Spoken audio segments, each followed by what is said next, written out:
Allahumma barik lana fi Rajaba wa Sya'bana wa barikna Ramadana. Allahumma barik lana fi Rajaba wa Sya'bana wa barikna Ramadana. Assalamualaikum warahmatullahi wabarakatuh. Alhamdulillahirabbil alamin. Wassalatu wassalamu ala asrafil mursalin wa ala alihi washabihi ajmain. A'udzubillahi minasyaitonir rajim. Bismillahirrahmanirrahim. Alhaakumut takatsur hatta zurtumul maqabir. Kalla sawfa ta'lamuna tsumma kalla sawfa ta'lamun. Kalla law ta'lamuna ilmal yakin latarawunnal jahim tsumma latarawunnaha 'ainal yakin tsumma latus'aluna yauma idzin 'anin na'im. Sadaqal wa'adzim, sadaqa wa ala Rasulillah sallallahu alaihi wasallam. Pertama, mari kita panjatkan rasa puji syukur kita pada Allah Subhanahu wa taala atas segala rahmat hidayah yang Allah berikan kepada kita, sehingga kita masih diberikan kekuatan diri kita untuk bisa mendengarkan dalam majelis ini. Salawat dan salam mari kita haturkan pada junjungan kita Nabi Muhammadin sallallahu alaihi wasallam. Mudah-mudahan kita diberikan suatu kekuatan lisan ini untuk senantiasa bersolawat. Ma'asyiral muslimin muslimat rahimatullah, dimuliakan Allah Subhanahu wa taala. Kekufuran, ketika kita tidak percaya dengan adanya Allah, masuk dalam golongan kufur, masuk dalam golongan kafir. Ketika ada segala sesuatu yang menimpa pada diri kita, senantiasa diri kita enggan begini, enggan begitu, ini merupakan suatu kebijaksanaan yang mendapatkan bisikan iblis. Muncullah yang namakan kemunafikan. Wa'adallahul munafikina wal munafikati wal kuffara. Jadi satu ini. Wa'adallah munafikina wal munafikati, munafik laki-laki, munafik perempuan, wal kuffar, dan orang kafir. Nara jahannam khalidina fiha ya hasbuhum. Dia akan di neraka jahannam ya hasbuhum, dan ini merupakan tempat yang bagus buat mereka. Wala'anahumullah. Allah melaknat mereka ini. Walahum azabun muqim. Dan merupakan suatu azab bagi mereka. Makanya kita harus bisa meletakkan posisi kita sebagai hamba Allah yang punya iman, atau sebaliknya justru sebagai hamba Allah yang berani melawan perintah Allah, alias kufur, tidak punya iman. Apapun bentuknya yang kita lakukan, baik itu secara transparasi maupun non-transparasi, Allah Maha Basyar, Allah Maha Tahu akan apapun yang terjadi pada diri kita. Disebutkan dalam ayat ini. Bismillahirrahmanirrahim. Wa ammal ladzina, dan adapun orang-orang yang amanu, yang beriman. Adapun orang-orang yang beriman, maradun, ada penyakit. Fazadathum, maka surah ini menambahkan rijsan, kekafiran. Illa rijsihim, kepada kekafiran mereka yang telah ada pada diri kita atau diri mereka ini. Wa matu wahum kafirun, dan mereka akan mati wahum kafirun dalam keadaan kufur. Wahum kafirun dalam keadaan kafir. Alias kita mati dalam keadaan su'ul khatimah. Padahal ketika kita hidup ini berusaha melewati ujian-ujian yang Allah berikan kepada kita, sehingga sampai nanti kita mati dalam keadaan husnul khatimah. Yang dicari orang cuma ini. Kematian yang husnul khatimah, ya Allah. Ya Allah, berikanlah kami dengan kematian yang husnul khatimah, ya Allah. Ya Allah, berikan dan segalanya. Ini yang Allah berikan kepada kita. Makanya ujian demi ujian ini merupakan suatu konten yang harus kita terima dengan lapang dada, dengan ridha, dan Allah meridhai. Ya ayuhan nafsi mutmainnah, wahai jiwa-jiwa yang tenang, irji'i, kembalilah ila rabbiki, kepada Tuhan kita, kepada Allah Subhanahu wa taala, radiyatan mardiyah. Dengan ikhlas, keikhlasan kita, dengan keridhaan kita. Mardiyah, dan Allah meridhai.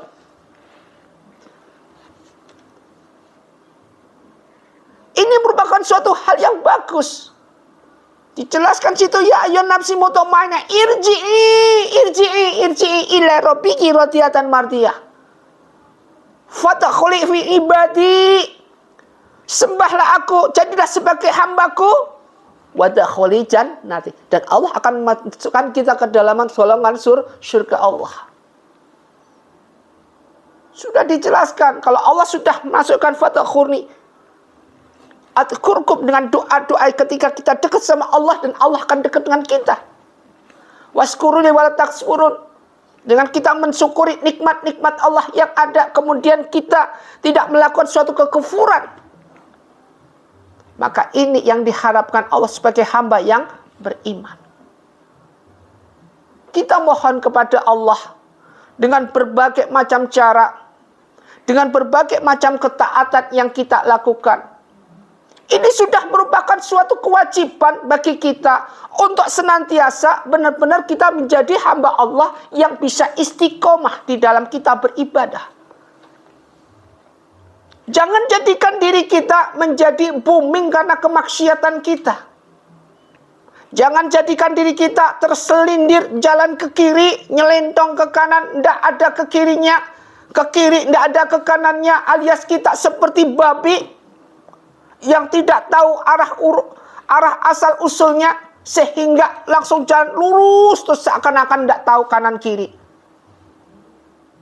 Ini merupakan suatu kebiasaan yang iblis terus bisikkan ke kita. Agar apa? Tujuannya adalah agar ibadah kita itu lengah. Fokus kita di dalam kita beriman lengah. Kembali ke sini. Fi qulubihim maradh. Fi qulubihim maradh. Di dalam hati kita ini maradh, ada penyakit. Kemudian penyakit ini apa? Yang dimaksud penyakit fi qulubihim maradh ini penyakitnya apa? Penyakit batin. Seperti apa penyakit batin itu? Kekafiran. Kufur kita. Kemudian apa? Kemunafikan. Yang ketiga adalah keraguan dan lainnya. Khatamallahu ala qulubihim wa ala sam'ihim wa ala absyarihim ghishawah. Khatamallahu ala qulubihim. Allah tutup semua dalam hati kita. Allah tidak memberikan hidayah kepada kita. Allah tidak memberikan rahmat kepada kita. Kalau Allah sudah tidak memberikan rahmat kepada kita, alias penyakit hati kita ini, penyakit batin kita ini semakin lama semakin subur dengan kemaksiatannya, dengan segala booming, yaitu kemursalan yang kita lakukan, kezaliman yang kita jalankan, kebrutalan yang kita anarkiskan. Ini yang membuat kita, membuat kita semakin jauh dan jauh dari apa? Dari rahmat Allah. Wa adi'ul rasula la'allakum turhamun. Jauh dari rahmat. Baik rahmat Allah maupun syafaat baginda Rasulullah sallallahu alaihi wasallam. Jauh. Padahal ketika kita ibadah, ketika kita menjalankan ibadah, wa ma umiru illa liya'budullahu mukhlisina lahuddin.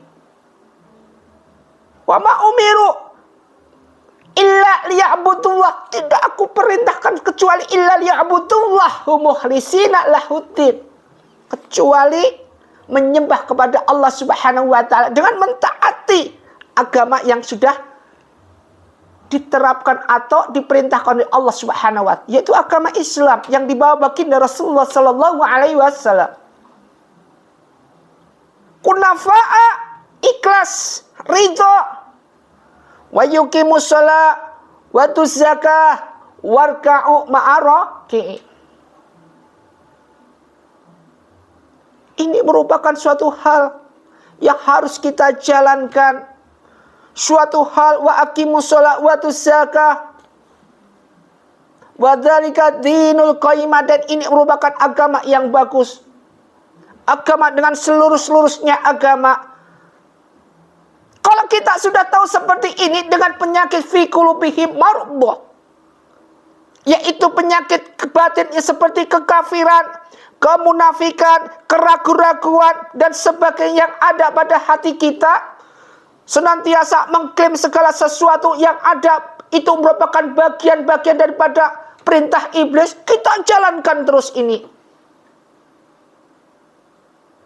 Sehingga kita menjadi hamba Allah yang senantiasa berjalan dengan keraguan-keraguan terus. Salah satu contoh, ketika kita mendapatkan ujian dari Allah Subhanahu wa taala, ini merupakan suatu hal ujian buat kita. Namun hati kita ini, namun diri kita ini, Masya Allah, gak bisa menerima ujian ini. Dan yang paling parah adalah menyalahkan segala sesuatu yang Allah berikan kepada kita. Tidak bisa mensyukuri nikmat, malah menyalahkan, suudzon kepada Allah Subhanahu wa taala. Kita diciptakan oleh Allah untuk bisa mensyukuri nikmat-nikmat Allah, dijauhkan dengan segala kekufuran yang ada, dijauhkan dengan segala kemunafikan yang ada, dan kita jadikan hamba Allah senantiasa selalu jujur. Ya ayyuhalladzina amanu taqullah wa kunu ma'asyadiqin, selalu berada di lingkungan orang-orang jujur, orang-orang yang soleh. Coba, kalau kita bisa mensyukuri nikmat seperti ini, maka apa yang terjadi pada diri kita? Ma'asyiral muslimin muslimat rahimatullah, dimuliakan Allah Subhanahu wa taala. Ketahuilah, apapun yang kita lakukan, dimanapun kita berada, kita harus bisa menjunjung tinggi nilai kejujuran ini, sehingga kita dijauhkan dengan sifat-sifat yang berbau munafik, sifat-sifat yang tidak bisa memegang amanah, dan sifat kezaliman yang senantiasa membawa kita untuk dimurkai Allah Subhanahu wa taala. Zalim kita besarkan, segala maksiat kita gandakan, lebih-lebih nanti menjelang bulan Ramadan. Seharusnya kita bisa mensyukuri nikmat Allah, baik nikmat fitriyah yang pertama, yang kedua nikmat ikhtiariyah ketika kita bekerja, ketika kita keluar mau kerja, mencari nafkah untuk anak dan istri kita. Baik nikmat, yaitu alamah, mensyukuri nikmat-nikmat alam yang Allah berikan, baik itu berupa hujan, air, gunung, dan sebagainya. Ketika kita melihat keindahan, bagaimana apapun kita ucapkan secara spontanitas, subhanallah, memuji keagungan Allah. Baik itu nikmat diniyah, yaitu nikmat agama yang kita punya, dengan kita mempertajam ilmu-ilmu yang Allah perintahkan, Allah suruh untuk belajari, thalabul ilmi, hukumnya wajib buat kita semua. Ini yang kita lakukan. Dan terakhir adalah nikmat ukhrawiyah, nikmat akhirat, kehidupan yang langgeng abadi selamanya. Ma'asyiral muslimin muslimat rahimatullah, dimuliakan Allah Subhanahu wa taala. Mari kita bareng-bareng, kita bersama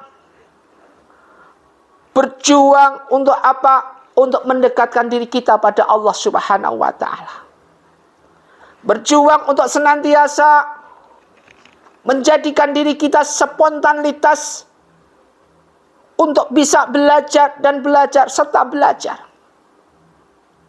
Mendatangi suatu majelis yang ada, baik itu majelis sholawat maupun majelis ilmi. Kita semua datang sebagai surga yang ada di dunia. Kecintaan kita kepada majelis, kecintaan kita kepada majelis sholawat, Masya Allah. Ini nanti akan menjadi suatu bukti, di mana bukti ini akan membawa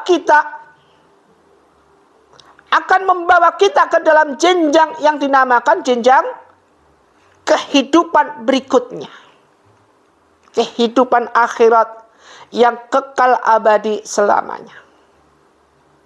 Ma'asyiral muslimin muslimat rahimatullah, dimuliakan Allah Subhanahu wa taala.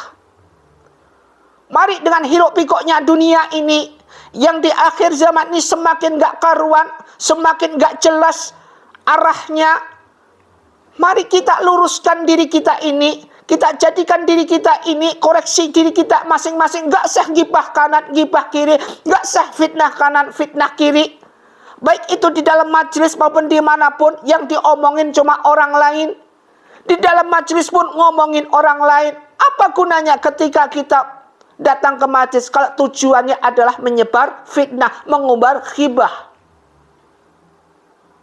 Langkah kita ke dalam majelis ada tujuan baik, tujuan agar kita mendapatkan ridha Allah Subhanahu wa taala. Sampai Allah berikan satu langkah ke dalam suatu majelis sama dengan ibadah kita 1 tahun. Subhanallah.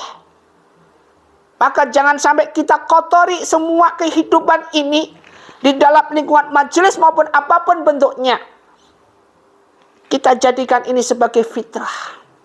Kita jadikan ini sebagai suatu hal tuntutan buat kita agar kita menjadi hamba Allah yang mati dalam keadaan husnul khotimah.